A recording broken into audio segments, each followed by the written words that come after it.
Let me tell you about four people. Robert is 68, Karen is 52, Marcus is 38, Zoe is 24.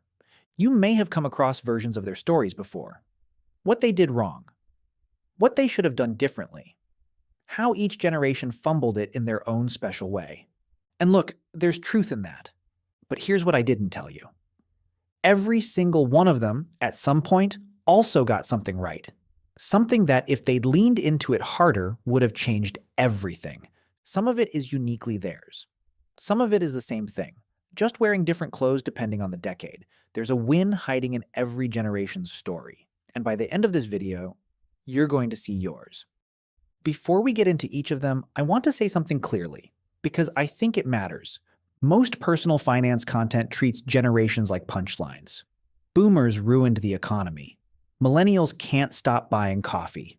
Gen Z is chronically online. Gen X is just quietly ignored, which is almost worse. That's not what this is.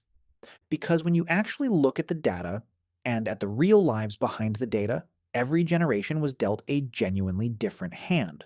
Different interest rates, different housing markets, different economic shocks, different cultural pressures. They weren't all playing the same game and just scoring differently.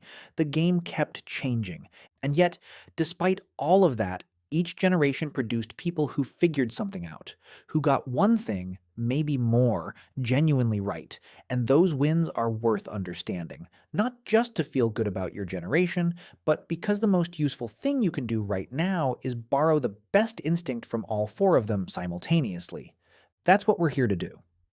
Robert is 68, and he's a boomer. And boomers get a lot of grief. But stay with me. Robert bought a house in 1983.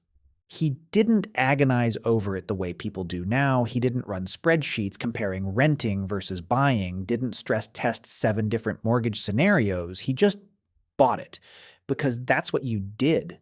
Because owning felt more real than renting, and the bank said yes. And so he signed. And here's the thing people miss when they tell Robert's story. That instinct, that almost unthinking instinct to acquire an asset and hold it, was actually correct. Not perfectly executed, not the complete financial plan it should have been, but the core of it, sound. Robert's house is worth 4 times what he paid for it. That is real, compounding wealth-building performance over 4 decades. And it happened largely while he was just living his life. He wasn't monitoring it. He wasn't rebalancing. He just owned something real and held it. The boomer generation's great financial win was this. They understood instinctively that ownership compounds, that buying something, a house, a business, a piece of land, and holding it across time was the move. They didn't call it asset accumulation. They didn't have the language, but they had the instinct. And for millions of them, that instinct paid off in ways they still underestimate when they're beating themselves up about the pension they underfunded. Robert got something genuinely right. He bought early, he held long, and time did the work. The lesson isn't to go out and buy the biggest house you can find. The lesson is simpler than that. Boomers understood that owning beats renting in assets, in businesses, in wealth, and that patience across decades is its own kind of strategy. Karen is 52, she's Gen X, the generation that gets sandwiched between boomers and millennials in every conversation and quietly ignored in most of them. And Karen got hit twice. The dot-com crash in 2000, she was in her late 20s, just starting to feel like she had some financial footing, and the market dropped 50%. Then 2008, she was 34, had 2 kids, a mortgage, and watched her portfolio shrink in real time while the news ran daily segments about the end of the financial world. And she kept going. That's the Gen X win. And it sounds simple until you understand just how hard it actually is. Because here's what most people did in 2008. Financially literate, intelligent, careful people. They stopped. They paused contributions. They moved money into cash. They waited for things to feel safer before they got back in, which meant they missed the recovery, which meant they locked in the loss and missed the gain. Karen didn't do that. Not because she was fearless, she was terrified, same as everyone else, but she'd set up her contributions to be automatic. She'd built a system that didn't require her to make a brave decision in the middle of a crisis. The money kept moving, the units kept accumulating, the market eventually recovered. and Karen was still in it. This is Gen X's underrated financial superpower: consistency under pressure. They are the generation that got quietly, stubbornly good at not panicking, at keeping their heads down and staying in the game when everything around them was telling them to get out. They didn't get a lot of credit for it.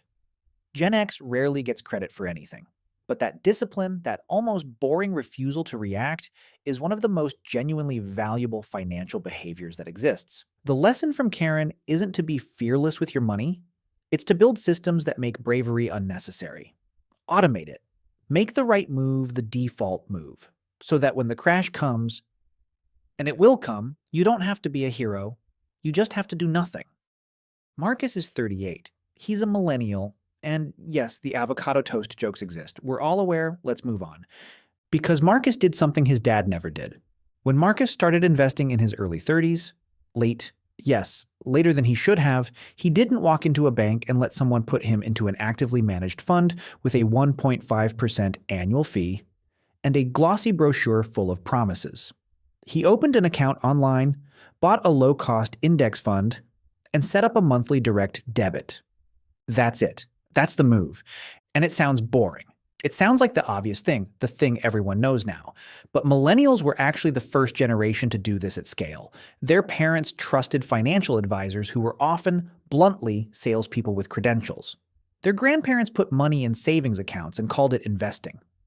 Millennials, partly out of necessity, partly out of distrust, partly out of having the internet, figured out that the simplest, cheapest version of investing was also the most effective one. The research on this is unambiguous. Most actively managed funds underperform the index over 10 years. The ones that do outperform are nearly impossible to identify in advance. The fee difference, compounded over decades, is enormous, and millennials, more than any generation before them, understood this and acted on it. Marcus may not have invested enough. He may have started too late. He may have used experiences as a substitute for assets in ways that cost him. All of that is true. But what he invested well. And 20 years from now, the index fund Marcus opened at 31 with £100 a month is going to be doing serious work. Quietly, cheaply, without anyone taking a cut on the way. The millennial win is this. They democratized smart investing. They took something that used to require a middleman and figured out they didn't need one. They backed simplicity when the industry was selling complexity. And they were right. Zoe is 24. She's Gen Z. And Gen Z gets talked about in two completely opposite ways, both of which miss the point. Either they're the most financially savvy generation ever, revolutionizing money with crypto and side hustles and passive income content. Or they're chronically online, performatively wealthy, spending on aesthetics while calling it investing. There's truth in both, but there's something underneath both narratives that doesn't get said enough. Zoe started investing at 21. Not with a lot. Not with perfect knowledge. Not with a complete financial plan. She opened an ISA, put in what she could, and began. And that beginning, that unglamorous, imperfect, small beginning, is worth more than almost anything else in this video. Here's why. If Zoe puts £200 a month into a stocks and shares ISA from age 21 to 65, at a modest average return of 7%, she ends up with somewhere in the region of £700,000. If she starts at 31 instead, same amount, same return, 10 years later, she ends up with around £340,000. 10 years of delay, half the outcome. The numbers are almost violent when you see them laid out. Gen Z's win isn't knowledge, though they have more of it than any previous generation at their age. It isn't the side hustle or the crypto or the content. The win is simply this. They started earlier than millennials started, earlier than Gen X started, earlier than boomers even thought to start. Time in the market is the most powerful financial force that exists. And Gen Z, whatever else you say about them, is buying more of it than any generation before them. Zoe is 24. She has 40 years of compounding ahead of her. That is the win, and she should understand, really understand, just how significant that is. 4 generations, 4 completely different financial realities, 4 completely different wins. And yet, when you lay them side by side, something emerges. Robert bought an asset and held it. Karen kept investing when everything told her to stop. Marcus backed simplicity over complexity and cut out the middleman. Zoe started before she was ready, before she had everything figured out, before the numbers felt significant enough to matter. Different decisions, different decades, different circumstances. But underneath all of them, the same instinct. At some point, each of them did something real, instead of something that just looked real. They made a move, sometimes just one, sometimes small, sometimes almost accidental, that was oriented toward actual building rather than the appearance of building. They put something in motion and let time do its work. That's the thread, and it's the same thread that runs through every generation that got it right. The form changes: property, pensions, index funds, ISAs. But the instinct underneath is always the same. Get something real. Start before it feels significant. Keep going when it's uncomfortable. Let it compound. The trap is prioritizing the signal of wealth over the substance of it. The win, the quiet, unglamorous, works every time win, is doing it the other way around. So here's what I want you to take from this. You don't have to be a boomer to have Robert's instinct for ownership. You don't have to be Gen X to build Karen's systems for consistency. You don't have to be a millennial to apply Marcus's clarity about cost and simplicity. And you don't have to be 24 to start earlier than you have been. The best financial move available to you right now is to borrow the win from all four of them. Own something real. Automate it. Keep it simple and cheap. And start or restart before you feel ready.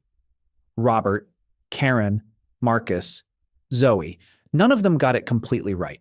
None of them had the full picture, but every single one of them had a moment, at least one, where they made the right call, where the substance won over the signal. The question is, which win do you need most right now? Is it Robert's? Do you need to commit to owning something real instead of waiting for the perfect moment? Is it Karen's? Do you need to automate, to take the decision out of your own hands before the next crash tests your nerve?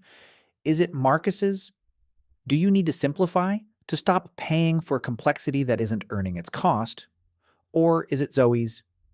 Do you just need to start? Smaller than feels meaningful, earlier than feels right, and trust that the time will do what the time always does. Tell me in the comments, not because anyone's keeping score, but because naming the win you need is usually the first step toward actually going and getting it.